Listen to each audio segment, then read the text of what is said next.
मेरा नाम मोहम्मद बख्श है। मैं पंजाब के एक आम से गांव में पैदा हुआ और वहीं पला बड़ा।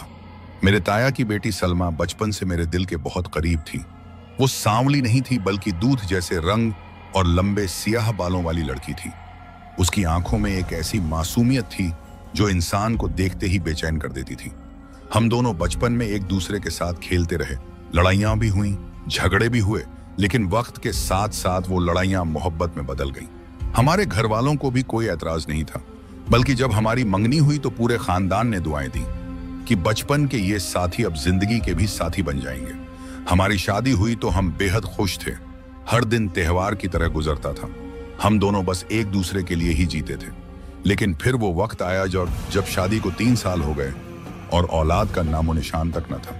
पहल तो किसी ने कुछ न कहा, लेकिन धीरे धीरे खानदान वालों की जबानों में जहर उतरने लगा। कभी किसी तकरीब में चुभते हुए जुमले सुनने को मिलते, कभी मोहल्ले की औरतें सलमा को अलग ले जाकर ताने देती, औरत वही जो मां बने। हम दोनों डॉक्टर के पास गए, टेस्ट्स हुए, महीने बीते और फिर वो दिन आया जब डॉक्टर ने हमें ये सख्त और कड़वी सच्चाई बताई कि हमारे दरमियान खून का रिश्ता है और इसी वजह से हमारी जीन्स मेल नहीं खा रही। हमें एक बेटी हुई थी, जैनब, लेकिन वो सिर्फ 4 महीने की थी जब अचानक सांस रुक जाने से वो हमसे जुदा हो गई। सलमा ने आज तक उसके कपड़े संभाल कर रखे थे। हर रात सोने से पहले वो उसकी एक छोटी सी फ्रॉक सीने से लगाकर रोया करती थी।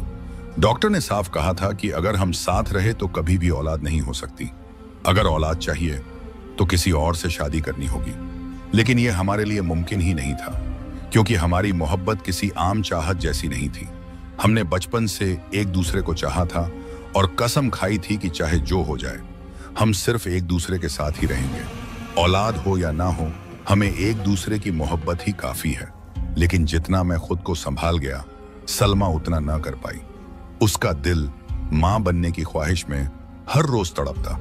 वो हर छोटे बच्चे को हसरत से देखती। मैं उसे दिलासा देता, मगर वो दिन ब दिन अंदर ही अंदर खत्म होती जा रही थी। डॉक्टर ने बताया कि अगर ये हाल यूं ही रहा तो वो किसी जहनी बीमारी की शिकार हो सकती है। तब मैंने फैसला किया कि हमें इस माहौल से दूर चले जाना चाहिए, क्योंकि यहाँ के लोग हमें जीने नहीं दे रहे थे। मेरा काम ऐसा था कि मुझे किसी दफ्तर में नहीं जाना पड़ता था। मैं ऑनलाइन काम करता था और जहाँ इंटरनेट हो वो मेरा काम चल जाता था। इसलिए मैंने सलमा से कहा कि हम किसी दूर दराज के इलाके में जाकर रहें, जहाँ हमें कोई न जानता हो, जहाँ न कोई सवाल करे न कोई ताना दे। हमने बहुत से इलाकों की मालूमात ली और आखिरकार एक पुराना सा गाँव मिल गया जो पहाड़ों के बीचों बीच था। रास्ता बहुत मुश्किल था, लेकिन गांव पहुंचकर जो सुकून मिला वो बयान से बाहर है।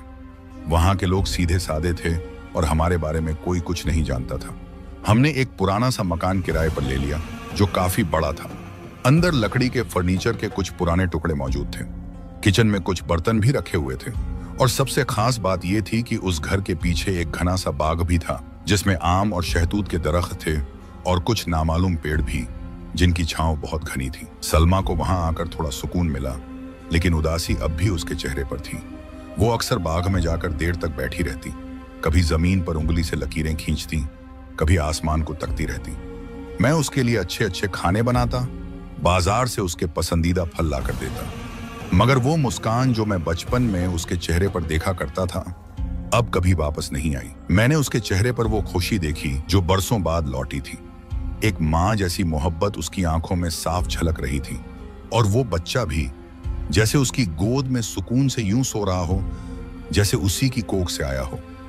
मैं चुपचाप खड़ा बस उसे देखता रहा। सलमा के चेहरे पर एक अलग सी चमक थी। वो अपनी पुरानी उदासी भूल चुकी थी। मैंने सोचा, अगर इस बच्चे ने हमारी जिंदगी बदल दी तो क्या ये किसी नेमत से कम होगा। लेकिन दिल के किसी कोने में एक सवाल अब भी मौजूद था, ये बच्चा आया कहां से और क्यों उस सुनसान बाग में अकेला पड़ा था। मगर उस लम्हे मैंने वो सब सवाल दिल से निकाल दिए, क्योंकि मेरी बीवी जो बरसों बाद मुस्कुरा रही थी और वो बच्चा जो अचानक हमारी जिंदगी में आया था, अब हमारे घर में एक नई रोशनी की तरह फैल चुका था। जब वो बच्चा गहरी नींद में सो गया तो मैंने सलमा की तरफ देखा। वो अब भी उसे अपनी बाहों में समेटे बैठी थी। उसकी आंखों में एक अजीब सी चमक थी, जैसे कई सालों बाद उसे जिंदगी की असली खुशी मिली हो।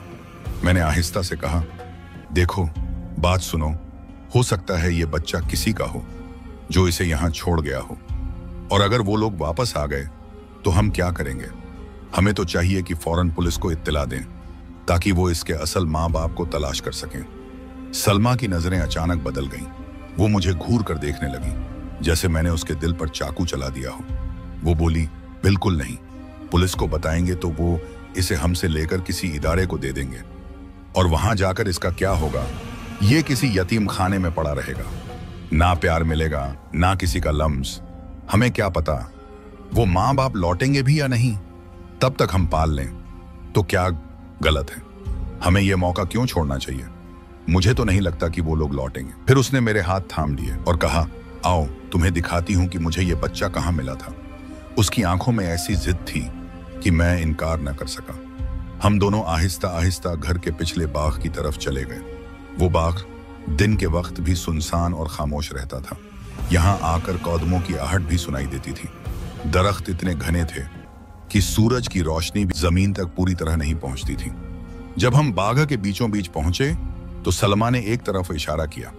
वहां एक खौफनाक दरख्त खड़ा था जिसकी छाल स्याही मायल और जड़ें जमीन से बाहर निकली हुई थीं, जैसे सैकड़ों हाथ जमीन को नोच रहे हों। उसके तने पर पुरानी शाखों के निशान थे और कुछ ऐसी दरारें जो देखने में ऐसे लगती थीं जैसे उसके अंदर कुछ छुपा हुआ हो।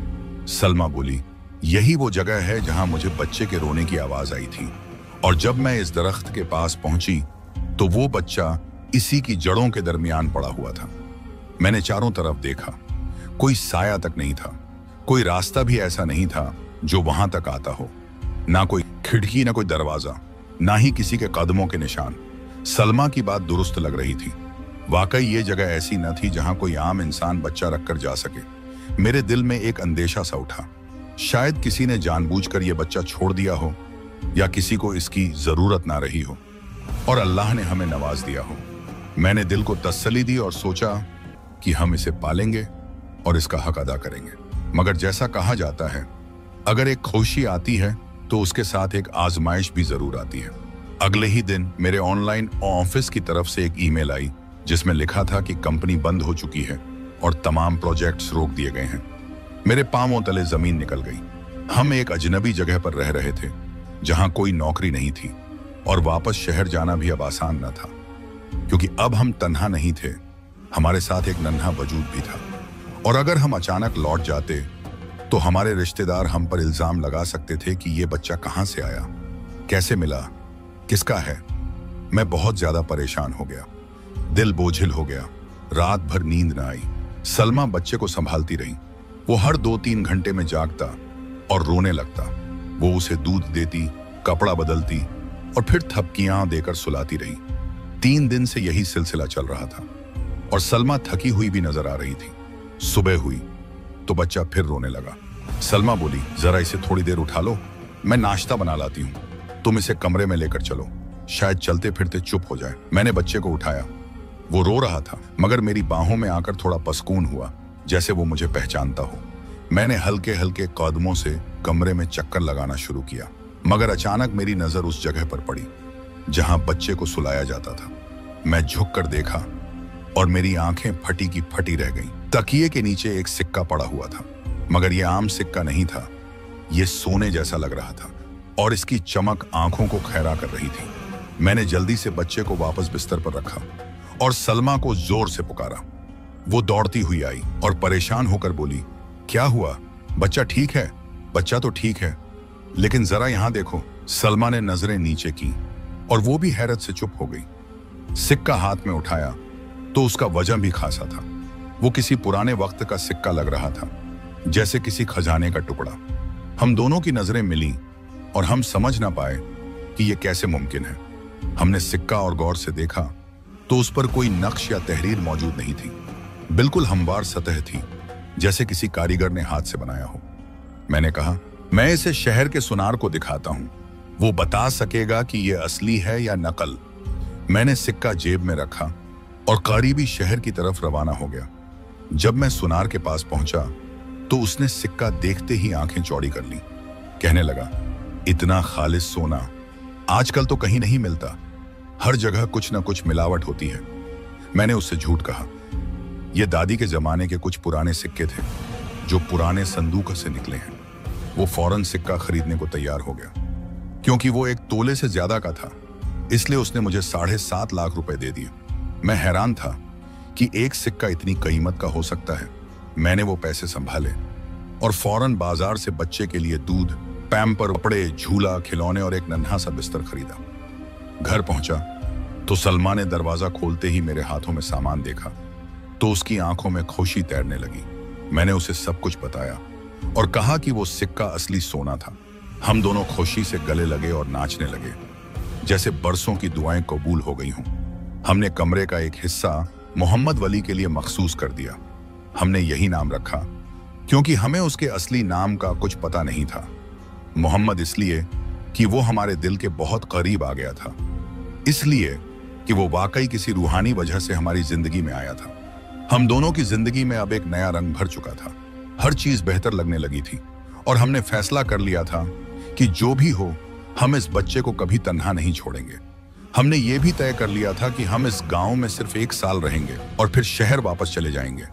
हमने पहले से ही एक मुकम्मल कहानी तैयार कर ली थी ताकि अगर कोई हमसे ये सवाल करे कि ये बच्चा कहां से आया तो हम सीधा और यकीन भरा जवाब दे सकें। हम ये बताते कि गांव में एक पीर बाबा थे, हमने उनसे इलाज करवाया और उनकी दुआ से अल्लाह ने हमें ये बच्चा अता किया। हामला प्रेगनेंसी के दौरान सलमा की तबीयत ऐसी थी कि सफर नहीं कर सकती थी, इसलिए हम शहर वापस न जा सके। अब जब बच्चा थोड़ा बड़ा हो गया है तो हम उसे लेकर लौटे हैं। हमें मालूम था कि लोग कोई ना कोई बात तो जरूर करेंगे, क्योंकि जो लोग हमें औलाद ना होने पर ताने देते थे वो यही कहेंगे कि हमने किसी का बच्चा गोद ले लिया है ताकि लोगों के सामने अपना वकार बचा सकें।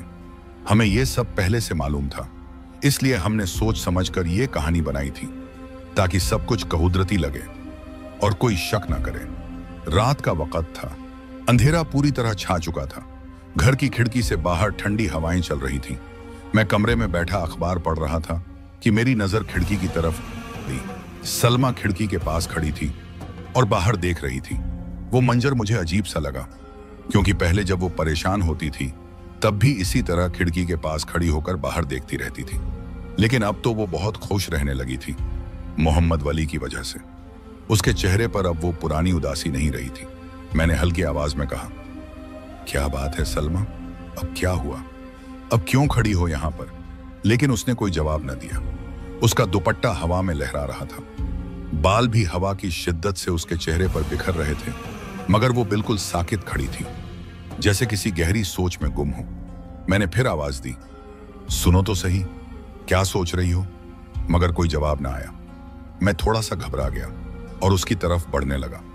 जैसे ही कदम आगे रखा, अचानक पीछे से, यानी बावर्ची खाने की तरफ से आवाज आई, वही सलमा की आवाज, जरा वली को उठा लो, मैं नाश्ता बनाने लगी हूं, वो जाग गया है। मैं वहीं खड़ा रह गया।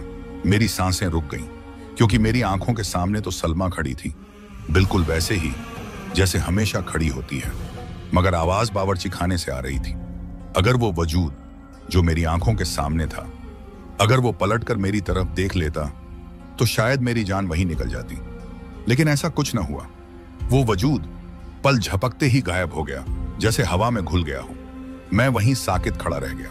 कुछ लम्हों बाद सलमा हाथ में दूध की बोतल लिए कमरे में आई।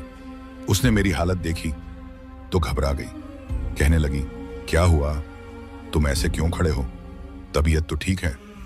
मैंने फौरन संभलने की कोशिश की और कहा, कुछ नहीं, बस नींद पूरी नहीं हुई और शायद बाहर की ठंडी हवा लग गई है। मैंने उसे वो मंजर नहीं बताया, क्योंकि मुझे खुद शक हो रहा था कि शायद ये मेरा वहम हो या किसी थकन का असर हो। मैं उसे डरा नहीं सकता था। वो कई दिनों बाद मुस्कुराने लगी थी। उसके चेहरे पर सुकून आया था और मोहम्मद वली की मौजूदगी उसे एक नई जिंदगी दे चुकी थी। अगली सुबह सूरज निकलने से पहले ही मैं उठ गया। नींद आंखों से कोसों दूर थी। दिल में कई सवाल थे, इसलिए मैंने वही चप्पल पहनी और घर के पिछले हिस्से में जा पहुंचा, जहां वो दरख्त मौजूद था जहां से सलमा को बच्चा मिला था। यह दरख्त हमारे घर के अहाते में ही था, लेकिन दीवारों के साथ लगा हुआ। 4 दीवारी मुकम्मल नहीं थी, कई जगह से पुरानी ईंटें गिरी हुई थीं और दरख्त के साथ की दीवार मुकम्मल तौर पर टूटी हुई थी। मैं उसी दरख्त के नीचे खड़ा था। कि अचानक सामने सड़क से एक बाबा जी गुजरे। उनके हाथ में लकड़ी की छड़ी थी और चेहरे पर झुर्रियों की गहरी लकीरें। जैसे ही उन्होंने मुझे उस दरख्त के नीचे खड़ा देखा, वो रुक गए। दीवार से झांक कर बोले, ओए नौजवान, क्या तुम्हें जिंदगी प्यारी नहीं है जो उस दरख्त के नीचे खड़े हो? मैं चौंक कर उनकी तरफ देखा और कहा, बाबा जी क्या मतलब, क्या हुआ इसमें? उन्होंने होंठों को भींचा और सर हिलाकर बोले, बेटा ये दरख्त बहुत खतरनाक है, यहां कोई भूल कर भी नहीं आता। तुम यहां क्या कर रहे हो? मैं फौरन उनके करीब चला गया। दीवार के पार खड़े होकर बोला, बाबा जी हम इसी घर में रहते हैं जो इस दरख्त के साथ है। 2 हफ्ते पहले शहर से आए हैं इस घर में किराए पर रहने के लिए। बाबा जी ने आंखें फैलाई और बोले, ओह, तो तुम वही जोड़ा हो जिसका शहर से आना सुना था। मैंने गांव वालों से कहा था कि उन्हें बता दो कि यह घर सही नहीं है, पर किसी ने परवाह न की। सबको अपनी अपनी पड़ी रहती है। मैंने उनसे पूछा, क्या मतलब यह घर सही नहीं है? वो बोले, बेटा ये जगह भूतों के साए में है। यहां कई साल पहले एक जोड़ा रहने आया था और कुछ महीनों बाद वो सब कुछ छोड़कर अचानक चले गए। तब से यह घर खाली पड़ा था। कोई भी इसमें रहने को तैयार नहीं था। जो भी आया कुछ ही दिन में भाग गया। और यह दरख्त तो खास तौर पर मनहूस माना जाता है। यहाँ के बुजुर्ग भी मना करते हैं कि इसके नीचे मत जाओ। मैं हैरत से उनकी बातें सुनता रहा और दिल ही दिल में सोचता रहा कि अगर इस गांव के लोग जानते हैं कि यह दरख्त इतना मनहूस है कि यहां से गुजरना भी खतरा है, तो फिर किसी ने ऐसा क्यों किया कि अपने बच्चे को इसी दरख्त के नीचे रख दिया, वो भी रात के सन्नाटे में? वो कौन था जिसने यह कदम उठाया? क्या उसे वाकई बच्चे की जान की परवाह न थी या वो किसी और ही वजह से ऐसा कर रहा था? बाबा जी अपने रास्ते पर चल पड़े और मैं वहीं खड़ा सोचों में गुम रहा। अब मुझे मोहम्मद वली के आने की कहानी कुछ और ही लगने लगी थी, जैसे इसके पीछे कोई राज छुपा हो, कोई अनदेखी ताकत, कोई अनसुना वाकया।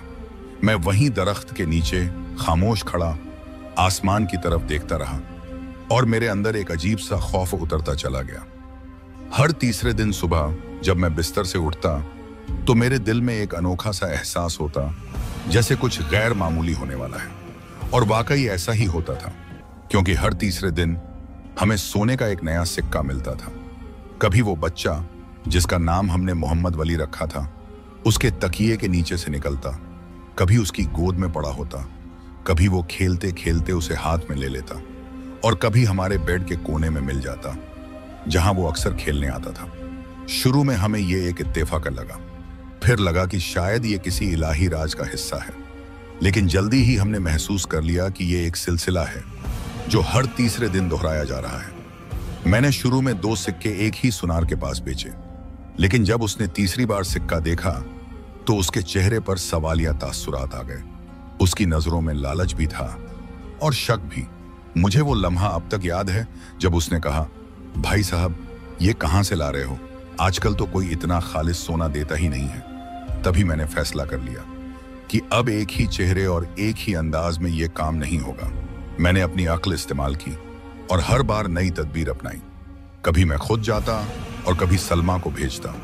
कभी वो बुर्का पहनकर सुनार के पास जाती, कभी ऊंचे तबके की औरतों के कपड़े पहनकर खुद को अमीरजादी बना लेती और मैं उसे शहर के किसी नए सुनार के पास छोड़ देता। हम ये काम इस कदर एहतियात से करते कि किसी को हम पर शक न हो, क्योंकि आज के जमाने में जब सोने की कीमत आसमान को छू रही हो, अगर किसी को यह पता चल जाए कि हम लगातार सोने के सिक्के बेच रहे हैं तो एजेंसियों की नजरें हम पर पड़ सकती हैं। और अगर किसी ने हमसे यह सवाल कर लिया कि कहां से आ रहा है ये सोना, तो हम किसी के सामने कोई जवाब न दे पाएंगे। दूसरी तरफ वली जैसे कोई आम बच्चा नहीं था। वो एक बहुत खास और अजीब सा बच्चा था। वो कभी बीमार नहीं पड़ता था, न उसे बुखार आता, न जुकाम, न खांसी। वो हमेशा मुस्कुराता रहता, जैसे दुनिया का हर दुख उससे कोसों दूर है। हमें कभी रात को उठकर दूध पिलाना नहीं पड़ा, ना ही वो कभी रातों को जगाता। यहां तक कि वो इतना कम रोता कि कभी कभी तो हमें फिक्र होने लगती कि ये बच्चा कुछ ज्यादा ही खामोश है। लेकिन जब भी वो गोद में आता तो उसके जिस्म से ऐसी खुशबू आती जैसे किसी ने उस पर अतर छिड़का हो या जैसे किसी कीमती खुशबू से नहलाया गया हो। और यही वो चीज थी जो मुझे दिन ब दिन परेशान भी करने लगी थी। इंटरनेट का दौर था, हर चीज की मालूमात वहां मिलती थी। मैंने एक दिन वली के बारे में कुछ मालूमात तलाश करना शुरू कर दी। मैंने बच्चों की आदतें, बीमारियां और खुशबुओं पर बहुत कुछ पढ़ा और फिर ही नजर एक कदीमी किताब के जिक्र पर पड़ी। ये एक पुरानी किताब थी जो सिर्फ मखसूस जुबान में लिखी गई थी। उस किताब का नाम था अल्मुल असगर व लौबन अखबार और ये सिर्फ चंद जगहों पर ही दस्तयाब थी। मैंने बड़ी कोशिशों के बाद इसका एक पुराना नुस्खा ढूंढ निकाला और जैसे ही मैंने उसे पढ़ना शुरू किया, मेरे रोंगटे खड़े हो गए। इस किताब में उन बच्चों का जिक्र था जो इंसानों की दुनिया में जिन्नों के जरिए छोड़े जाते हैं। ये वो बच्चे होते हैं जिन्हें जिन्नाती मखलूक किसी खास मकसद के लिए इंसानों के दरमियान छोड़ती है। इन बच्चों की कुछ खास अलामात होती हैं, जैसे कि वो कभी बीमार नहीं पड़ते, उनके जिस्म से खुशबू आती है, उनके बदन से कभी कोई गंदगी नहीं निकलती, वो बेहद खूबसूरत और खामोश मिजाज होते हैं, उनके करीब आते ही माहौल में सुकून छा जाता है और उनके आसपास सोना या कीमती चीजें नमूदार होती हैं। वली में ये तमाम निशानियां मौजूद थीं। ये बातें पढ़कर मेरे दिल में एक खौफ सा पैदा हुआ, लेकिन साथ ही दिमाग में सवाल भी उठा, अगर ये बच्चा वाकई किसी और दुनिया का है तो फिर वो लोग जिन्होंने इसे छोड़ा वो कहाँ गए?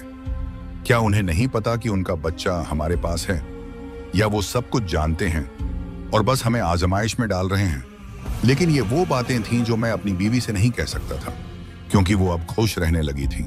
उसकी सेहत बेहतर हो गई थी, उसका चेहरा रोशन हो गया था, वो खिलखिलाकर हंसती थी, बच्चों के गीत गुनगुनाती थी, वली के साथ खेलती थी। मैं उसे ये सब कुछ बताता तो मुमकिन था कि वो फिर से उस पुरानी उदासी में लौट जाए और ये हम दोनों के लिए तबाही होता।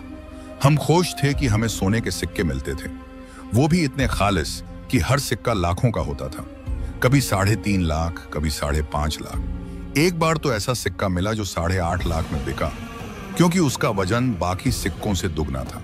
ये पैसे हम खर्च करते रहे, कभी जरूरतों पर, कभी वली के कमरे की साज सज्जा पर और कभी मुस्तकबिल के लिए बचा कर रखते। कुछ वक्त गुजरने के बाद हमने एक नया तरीका निकाला। अब हम सिक्के बेचने की बजाय उन्हें पिघलाकर नई शक्ल देते और फिर उन्हें जेवरात या छोटे छोटे बिस्कुट की शक्ल में बेचते, ताकि अगर कोई पूछे तो हम कह सकें कि यह पुरानी विरासत है या खानदानी जेवर है। अब हम किसी भी शक के दायरे में नहीं आना चाहते थे, क्योंकि जितना फायदा हो रहा था उतना ही खतरा भी बढ़ रहा था। मगर जब रात का वक्त आता तो एक अजीब सी खामोशी हमारे कमरे में छा जाती, जैसे कोई सांस ले रहा हो, जैसे कोई पर्दे के पीछे छुपा हो, जैसे कोई हर वक्त हमारे करीब मौजूद हो। मैं कई बार उठकर पूरी रोशनी करता, कमरे के कोने छानता और अक्सर मुझे एक हल्की सी खुशबू महसूस होती जो वली के जिस्म से आने वाली महक से अलग थी। ये खुशबू औरत की मेहंदी और अत्तर की मिली जुली महक जैसी होती। कई बार मैंने अपने कमरे के दरवाजे के बाहर एक साया सा देखा जो दीवार पर बनता था और फिर गायब हो जाता। 2 बार तो मुझे साफ साफ एक दुपट्टा लहराता हुआ दिखा, जैसे कोई औरत वहां खड़ी हो। मैंने एक बार वहीं पर वली के पलंग के करीब किसी को झुकते हुए देखा, लेकिन जब मैं उठा तो कुछ भी नहीं था। मुझे हर लम्हा ऐसा लगता था कि वली के साथ कोई और भी है, कोई ऐसा वजूद जो नजर नहीं आता मगर मौजूद जरूर है। और वो वजूद किसी मर्द का नहीं था, वो औरत का था। उसकी मौजूदगी की एक नरम सी फीलिंग मेरे इर्द गिर्द रहती, जैसे कोई माँ हो जो दूर से अपने बच्चे को देख रही हो। मैं ये सब कुछ सलमा को नहीं बताता था क्योंकि हम दोनों ने तय कर लिया था कि किसी तरह 1 साल गुजर जाए और हम यहां से निकल जाएं, क्योंकि अब हम जान चुके थे कि हम जिस दुनिया में दाखिल हो चुके हैं वो हमारी दुनिया से थोड़ी अलग है और शायद उसमें पीछे हटने का रास्ता बहुत ही कमजोर है। मैं बिस्तर पर लेटा हुआ था। अंधेरे कमरे में हल्की हल्की ठंडी हवा खिड़की के कोने से अंदर आ रही थी, मगर मेरे जहन में एक अनजानी सी बेचैनी थी। आंखें बंद थीं, मगर नींद नहीं आ रही थी। और फिर अचानक जैसे किसी ने मेरी दोनों टांगों को जोर से पकड़ लिया और पूरी ताकत से नीचे की तरफ खींचना शुरू कर दिया। मेरा जिस्म बिस्तर से खींचता हुआ सरकने लगा, मेरे नाखून चादर की शिकनों में उलझने लगे और दिल की धड़कन जैसे सीने से बाहर निकलकर धड़क रही हो। मैंने पूरी ताकत से खुद को पीछे की तरफ धकेलने की कोशिश की, मगर उस कौव्वत ने मुझे झंझोड़ के नीचे गिरा दिया। मैं जमीन पर गिरा तो कमर में दर्द की एक लहर दौड़ गई और उसी हालत में डर के मारे मैं कमरे के कोने में जाकर खड़ा हो गया। मेरे हाथ दीवार से लगे हुए थे और मैं लंबी लंबी सांसें ले रहा था, जैसे सांस बहाल करने की कोशिश कर रहा हूं। आंखों से पसीना नहीं, आंसू बह रहे थे, क्योंकि जो कुछ हुआ था वो ख्वाब नहीं, हकीकत थी। मैं अभी सोच ही रहा था कि किसी ने मेरे कंधे पर हाथ रख दिया। मैंने डरते हुए जैसे ही पीछे मुंह घुमाया तो वो मेरी बीवी सलमा थी। उसके चेहरे पर नींद का खुमार था, लेकिन आंखों में तशवीश की झलक भी थी। वो कहने लगी, क्या हुआ? क्यों इतने परेशान हो? कमरे में क्या हुआ? मैंने उसे वो सब कुछ बता दिया जो मुझ पर गुजरी थी। मैंने कहा, सलमा, हमें यहां से चले जाना होगा। ये जगह हमारे लिए नहीं है। यहां कोई है जो हमें बर्दाश्त नहीं कर रहा, जो हमारे साथ नहीं रहना चाहता। मैंने कहा, चाहे इसके लिए हमें अपना सारा राज सबके सामने लाना पड़े, लेकिन हमें वली को लेकर यहां से निकलना होगा। ये घर अब हमारे लिए खतरनाक होता जा रहा है। वो कुछ देर खामोश रही, फिर उसने मेरी आंखों में आंखें डालकर कहा, तुम्हें लगता है तुम इस बच्चे को यहां से ले जाओगे? तुम्हें लगता है हम तुम्हें जाने देंगे? मेरे कदम जैसे जमीन में धंस गए, मेरे दिल की धड़कन जैसे बंद हो गई। वो सलमा के रूप में मेरे सामने खड़ी थी, लेकिन वो सलमा नहीं थी। उसकी आवाज वही थी, चेहरा भी वही था, लेकिन जो तासुरात उसके चेहरे पर थे वो मेरी बीवी के कभी नहीं हो सकते थे। उसने कहा, यह बच्चा तुम्हारा नहीं है, यह तुम्हारी बीवी को दिया गया है। सिर्फ एक मां को बच्चा दिया जाता है, बाप को नहीं दिया जाता। और तुम हो कि उसे लेकर भागने की कोशिश कर रहे हो। मेरा जिस्म जैसे सुन्न हो गया था, मेरे रोंगटे खड़े हो गए थे, गले से आवाज निकलनी बंद हो गई थी, हाथ कांपने लगे थे। वो कहने लगी, हमने इस घर में रहने के लिए तुम्हें यह सब कुछ दिया है। तुम्हें वो औलाद दी जिसके लिए तुम्हारी बीवी रोज रोती थी। हर तीसरे दिन तुम्हें सोना दिया, तुम्हें सुकून दिया, लेकिन ये सब सिर्फ तब तक है जब तक तुम यहां हो और जब तक तुम उस दरख्त का इमीडिएट एहतराम करते हो। दरख्त को मत तोड़ना।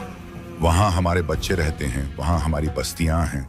अगर तुमने उस दरख्त को हाथ लगाया तो हम तुम्हें हाथ लगाएंगे। फिर वो यकायक पलटी और कमरे से बाहर निकल गई, जैसे किसी ने हवा में नक्श खींचा हो और वो वजूद उस नक्श में गायब हो गया हो। मेरी टांगों में जान नहीं बची थी, लेकिन बमुश्किल मैंने पलटकर बेड की तरफ देखा। सलमा अपनी जगह पर सुकून से सो रही थी। उसका एक हाथ वली के ऊपर था और वली पूरी तरह सुकून में उसके पहलू में लेटा मुस्कुरा रहा था, जैसे उसके आसपास कुछ भी नहीं हुआ, जैसे वो किसी और दुनिया में सो रहा हो। मेरी सांसें जो कुछ देर पहले बहाल हुई थीं, फिर से बेकाबू हो गई। मेरा सीना धौंकनी की तरह चलने लगा। मैं धीरे से फर्श पर बैठ गया। सुबह जब मैं उठा तो सब कुछ मामूल के मुताबिक लग रहा था, लेकिन मेरे दिल में एक फैसला हो चुका था कि अब हम यहां से नहीं जाएंगे, क्योंकि अगर हम गए तो वो हमें ले जाएंगे, और अगर हम रहे तो शायद वो हमें जीने दें। मैंने सलमा को वो सब कुछ तफसील से बताया जो रात को मेरे साथ हुआ था। उसने सब सुना और फिर आहिस्ता से बोली, मुझे लगता है पा, वो हमें नुकसान नहीं देना चाहते। वो चाहते हैं कि हम यहाँ रहें और उनकी हदों का ख्याल रखें। मैंने सर हिलाया। हाँ, वो हमें नुकसान नहीं देना चाहते, लेकिन वो हमें जाने भी नहीं देना चाहते। हमने फैसला किया कि अब हम ये घर खरीद लेंगे और उसे अपने हिसाब से बनाएंगे। दरख्त को छोड़ देंगे, बल्कि उसकी जगह पर एक बाकायदा कमरा बनाएंगे, गिर्द दीवार उठवाएंगे ताकि कोई और उसके करीब न जाए। हमने फैसला किया कि वली को किसी स्कूल में दाखिल नहीं कराएंगे, बल्कि उसे घर में ही पढ़ाएंगे ताकि वो उनकी नजरों से दूर रहे। हमने फैसला किया कि जो कुछ हो रहा है उस पर शोर नहीं मचाना, बल्कि उनके साथ रहकर उनकी खामोशी को समझना है, क्योंकि शायद उनकी खामोशी ही हमारा अमन है और हम उनके दिए हुए अमन को खोना नहीं चाहते थे। अब मैं हर रात दरख्त के करीब खड़ा होकर एक शुक्राने की दुआ मांगता हूँ, आंखें बंद करता हूँ और दिल में कहता हूँ, जो कुछ तुमने दिया उसके लिए शुक्रगुजार हूँ, लेकिन मेरे बच्चे को कभी तकलीफ मत देना, क्योंकि वो तुम्हारा नहीं मेरा है। मेरे कानों में एक हल्की सी आवाज गूंजती है, वो बच्चा तुम्हारा नहीं है, तुम सिर्फ उसे पालते हो, तुम उसे लेकर जा नहीं सकते, तुम सिर्फ उसके साथ रह सकते हो। जब तक तुम हमारी हदों में हो वो भी तुम्हारे साथ है, वरना नहीं। मैं इस बात को समझ गया था और अब मैं इन्हीं हदों के अंदर अपनी जिंदगी गुजार रहा हूं, क्योंकि वली सिर्फ तब तक मेरा है जब तक मैं उनकी शर्तें मानता हूं, और मैं वो शर्तें हर दिन मान रहा हूं, क्योंकि वली अब मेरा सब कुछ है और उसके लिए मैं कुछ भी कर सकता हूं, यहां तक कि जिन्नात के साथ रहना भी। हमने इस घर को खरीद लिया था। घर की पुरानी दीवारें गिरवाकर नई ईंटें लगवाईं, अंदर का फर्श भी बदलवा दिया। बावर्ची खाने को खुलवाकर पीछे एक छोटा सा बागीचा भी बनवाया, जहां सलमा रोज फूल लगाती और वली के साथ बैठकर धूप में खेलती। मैंने सामने की छत पर एक चबूतरा बनवाया, जहां शाम के वक्त बैठकर मैं चाय पीता और परिंदों की आवाजें सुनता। वही दरख्त जो कभी मेरे लिए खौफ की अलामत था, अब मुझे अपना मुहाफिज लगने लगा था। हमने उस दरख्त के गिर्द ईंटें लगवाकर उसकी हिफाजत के लिए एक दायरा खींच दिया था और उसके ऊपर छोटी छोटी चरागदानें भी लगवाई थी, जिनमें हर शाम को दिया जलाया करते थे। ना किसी इबादत के लिए, ना किसी रस्म के लिए, बस इसलिए क्योंकि हमें लगा कि शायद यही उनका तरीका था, उनका सुकून था, और हमने उनके सुकून को छेड़ना नहीं चाहा। सलमा की तबीयत भी बेहतर होने लगी थी। उसके चेहरे पर एक अजीब सी रोशनी आ गई थी। वो वली के साथ हंसती खेलती और गांव की औरतों के साथ मिलकर सिलाई कढ़ाई का काम करने लगी थी। हमारी आमदनी अब पहले से कहीं ज्यादा हो गई थी। मैंने शहर के ठेकेदार के साथ मिलकर लकड़ी का कारोबार शुरू कर दिया था, और ये सब कुछ उसी गांव में बैठकर हो रहा था। अल्लाह का शुक्र अदा करने को दिल करता था कि औलाद भी वहीं मिली जहां रोजगार मिला, और पनाह भी वहीं मिली जहां सब कुछ छिन चुका था। शहर में जाने की अब कोई चाह बाकी नहीं रही थी। हमने खुद को उसी मिट्टी में बसा लिया था, और जैसे जैसे वक्त गुजरने लगा, वो सब कुछ जो कभी खौफनाक ख्वाब लगता था, अब एक धुंधली याद बनकर रह गया था। लेकिन याद कभी मिटती नहीं, बस शक्ल बदल लेती है। कभी कभी रात के आखिरी पहर जब सब सो जाते थे, मैं आंगन में चुपचाप बैठा रहता और वो दरख्त हल्की हवा में झूमता था, तो उसके पतों की सरसराहट में एक मामूस सी आवाज सुनाई देती थी, जैसे कोई गुनगुना रहा हो, जैसे कोई बच्चे को लोरी दे रहा हो। वली की नींद इन रातों में बहुत गहरी होती थी, और सलमा हमेशा कहती थी कि उसे महसूस होता है कोई उसके सर पर हाथ रखकर सुलाता है। मैं बस मुस्कुरा देता, क्योंकि मैं जानता था कि ये वही थे जिन्होंने हमें कुछ दिया था, और बदले में कुछ लेना नहीं, बस एक वादा चाहा था कि हम यहाँ रहें। वली अब 3 बरस का हो चुका था। उसकी आंखों में एक अजीब सी गहराई थी, जैसे वो सब कुछ जानता हो, जैसे वो बोले बगैर बहुत कुछ कह रहा हो। वो कभी कभी उस दरख्त के नीचे खेलता था, और उसकी हंसी में एक अलग सी गूंज होती थी जो पूरे आंगन में फैल जाती थी। मैं कुछ नहीं कहता, बस दूर खड़ा रहता और उसे देखता रहता। एक दिन शाम को मैं आंगन में बैठा था, वली दरख्त के पास खेल रहा था और सलमा चूल्हे के पास खड़ी रोटियां पका रही थी। तभी वली अचानक आकर बोला, जो मुझे कहता है कि मैं उसके साथ चलूं। मैंने पूछा, कौन सा बच्चा? वली बोला, वही जो रोज मुझे कहता है कि नीचे दरख्त में बहुत सारे खिलौने हैं और मेरे जैसे बच्चे भी। मैंने कहा, वली बेटा, वहां ना जाया करो। तो वो बोला, अब्बू, वो कहता है कि वो मेरे भाई हैं और मैं उनसे मिलने जा सकता हूं। मेरे दिल में एक ठंडी सी लहर दौड़ गई। मैंने वली को गोद में उठा लिया और अंदर ले आया। उस रात मैं देर तक जागता रहा और बार बार दरख्त को देखता रहा, जो अपनी जगह खामोश खड़ा था, जैसे कुछ जानता हो, जैसे मुझे कुछ बताना चाहता हो। लेकिन उसकी खामोशी ही उसका पैगाम थी। मुझे याद आया, वो औरत जो सलमा के रूप में मेरे सामने आई थी, उसने क्या कहा था, जब तक तुम यहां हो तब तक बच्चा तुम्हारे पास है। और शायद यही सच था। हम यहां थे, इसलिए वली हमारे साथ था। अगर हम यहां से गए तो शायद वली हमारे साथ न रहता। अगली सुबह मैंने सलमा से कहा, वली को उस दरख्त के करीब न जाने दिया करो। वो बोली, वली वहां खुश होता है। मैंने कहा, हाँ होता है, लेकिन याद रखना, वो खुशी हमसे छिन भी सकती है अगर हमने हदें ना पहचानी। सलमा ने मेरी बात समझ ली और हमने मिलकर वली को आहिस्ता आहिस्ता दरख्त से दूर रखने की कोशिश की। वो मान जाता, कभी नहीं भी मानता, लेकिन हमने कभी जोर जबरदस्ती नहीं की, क्योंकि हम जानते थे कि उसका ताल्लुक शायद उनसे है जो उस दरख्त में बसते हैं, और हम सिर्फ मुहाफिज हैं जो उसकी हिफाजत उनकी मर्जी से कर रहे हैं। जिंदगी जैसे वापस आ गई थी, लेकिन वो दरख्त अब भी हमारी जिंदगी का एक हिस्सा था, एक सच्चाई जो कभी खत्म नहीं हो सकती थी। वो हमें देखता था, सुनता था, और शायद हमारी दुआओं में भी शामिल हो चुका था। जैसे हम उसके हो चुके थे, वैसे ही वो हमारा हो गया था। हमने गांव के लोगों से कभी कुछ ना कहा, ना ही किसी को बुलाया कि आओ देखो इस दरख्त में क्या है।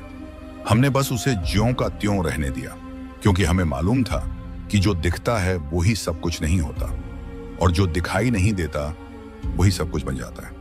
अब हम उसी खामोशी में जीते थे, और शायद वही खामोशी हमारे लिए सबसे बड़ी नेमत बन चुकी थी।